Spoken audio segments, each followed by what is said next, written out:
தலைப்புச் செய்தி. அரச ஆதரவுடனேயே தமிழ் மக்களுக்கு எதிரான வன்முறைகள் இடம்பெற்றன. சுமந்திரன் தெரிவிப்பு. இனி விரிவான செய்தி.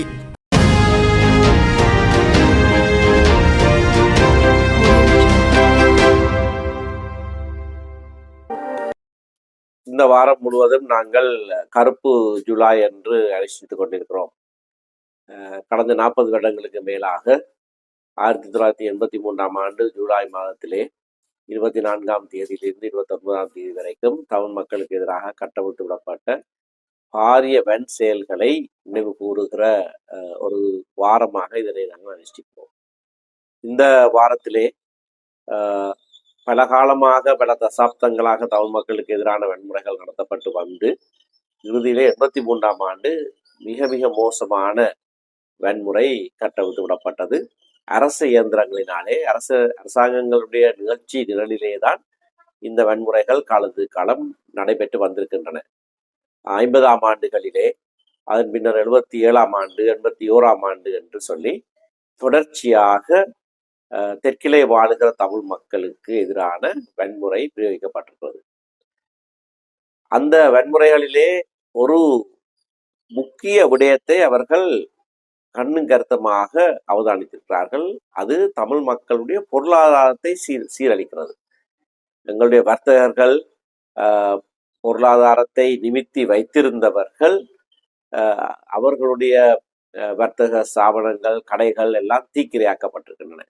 ஆகவே இந்த அரச நிகழ்ச்சி நிரலிலே தமிழ் மக்களுடைய பொருளாதாரத்தை அழிப்பது ஒரு பெரிய முக்கிய பங்காக இருந்திருக்கிறது.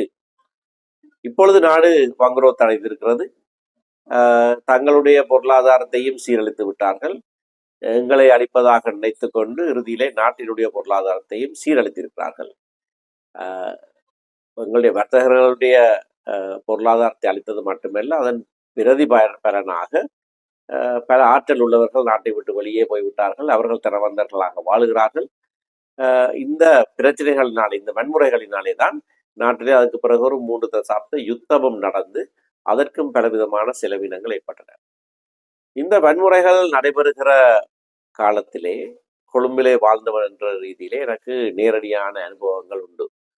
77ஆம் ஆண்டிலே அரசாங்கம் வன்முறையாலே பாதிக்கப்பட்டவர்களை தொடர்ச்சியாக தலைநகரிலே வைத்து பாதுகாக்க முடியாது என்று சொல்லி எங்களை எல்லாம் விமானம் மூலம் யாழ்ப்பாணத்துக்கு அனுப்பி வைத்தார்கள் இலவசமாக.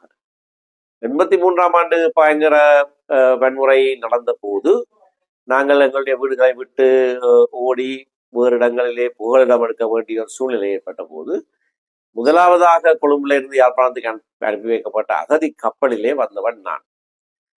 3 நாட்களாக தொடர்ச்சியாக எதுவித உணவும் இல்லாமல் வந்திருந்தேன். ஏனென்றால் 29ஆம் தேதி அந்த கப்பல் துறைமுகத்தில் இருந்து புறப்பட இருந்த வேளையிலே மிக மோசமான வன்முறை கட்டவிழ்த்திடப்பட்டு பலர் கொல்லப்பட்டார்கள். ஆகையினாலே கப்பல் இனிமேலும் துறைமுகத்தில் இருப்பது பாதுகாப்பில்லை என்று சொல்லி உணவு இல்லாமலேயே கப்பல் புறப்பட்டது.